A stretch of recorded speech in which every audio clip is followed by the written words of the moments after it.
Hey guys, Manga Unboxed here, back for another video, and today I'm going to be doing a review of the one-shot manga Satoshi Kon's Opus. So this manga is kind of like 2 volumes, but it's a one-shot, so it's in one book, and I actually got this on the Right Stuff winter sale. I think it was like $12 there, which is a big deal for, not a big deal, but I mean like a big discount for what it's normally at. It's probably like 20 something retail. I'll edit that in. But yeah, so this is a one-shot manga that I really enjoyed. I read it all in one day, and yeah, it was really good. So let me just kind of go over the basic plot right now. So basically, there's this mangaka, and he's creating a manga, and he's about to end it, and he wants to kill off a certain character. And then all of a sudden, he gets sucked into the world of his manga. So basically, like, he's inside his own manga that he created. And I think that this is a really cool concept, because like the character interactions with like his own characters that he created is just really cool to see. I feel like at the start of the manga, the author of the manga that he gets pulled into, the main character of Opus, kind of doesn't see the characters of the manga that he created as like real people or human. He kind of just sees them as like characters that he made, like just manga characters. But then as he interacts with the characters more, and as the story progresses, he kind of sees them more as human and like real people, and he feels for them a lot more. And it's very cool to see, because he goes from not really caring about their troubles to like getting emotional about like their livelihoods. And also this manga deals with the topic of fate, or the fate of a character, a lot, because think about it like this: the mangaka, the author, drew out what's gonna happen to the characters, and that's what's gonna happen to them. So they have a certain fate assigned to them that the mangaka made. And when the character finds out that the mangaka is trying to kill him off, he kind of tries to deny that fate and like go against the manga, and some crazy stuff happens. Like there's a lot of stuff going on in here, and sometimes it can be a little bit confusing, but I was able to keep up with it just fine.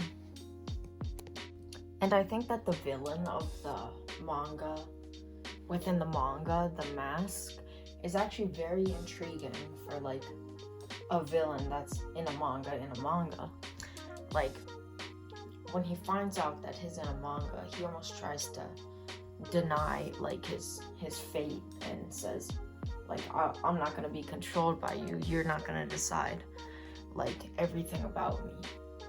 And like all these things start to happen. Like the whole like world within the manga, I think, is very interesting, because it's like, it's what the mangaka created. The world is what he drew. And there's some of these scenes where like they go into the mangaka's head, and like you see all these panels that he drew out, and some of the art is just really nice. And the art style is very similar to Akira, if you've read that or even watched the movie. The character designs are very similar. Some of the landscapes look similar. I think I heard from someone, I think it might have been JDOG, that like they were kind of associated with each other in some way, which definitely makes sense, because their art styles are very similar. I'm gonna throw up some panels on the screen right now to kind of like show you some of the art. But yeah, I think that the art is very good and fits the story well. And I just think that in general this manga was written very well, because I was getting intrigued with the like manga that was in Opus that the mangaka wrote, which I think would be pretty cool if they did like maybe a few chapters on that, because I forgot the exact name of the manga that the mangaka wrote, but it actually sounded very interesting, and you're kind of put into that world in a different perspective from like someone from the mangaka being sucked into it, which he made.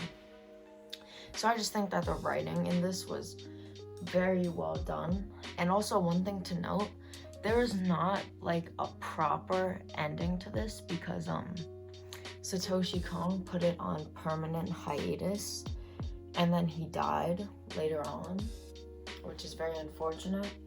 But at the end, they do have these like kind of like storyboard, like kind of more rough sketches, but you can make everything out fine. And I thought that was really cool. It kind of gave an ending that wasn't like too bad. Like I think it worked out well, and it honestly satisfied me. I didn't really need anything more. It would have been nice if there was a little bit more like to it to give it like a proper ending, but I think that the ending works out just fine. Okay, so now I'm gonna wrap up the review, and I definitely recommend this manga. It's just a one-shot. Probably took me about like 1.5 to 2 hours to read, so it won't cost too much, and it won't take up too much time or shelf space. And now I'm definitely interested in more Satoshi Kon manga, and even some of his anime, because I'm pretty sure he's an anime director. That was his main thing after making manga. And yeah, if this is still on sale, I definitely recommend you get it. And even if it's not, I recommend you getting it eventually. And I might get some other Satoshi Kon works, like if they go on sale. I think Tropic of the Sea and some others went on sale. Seraphim went up with this one.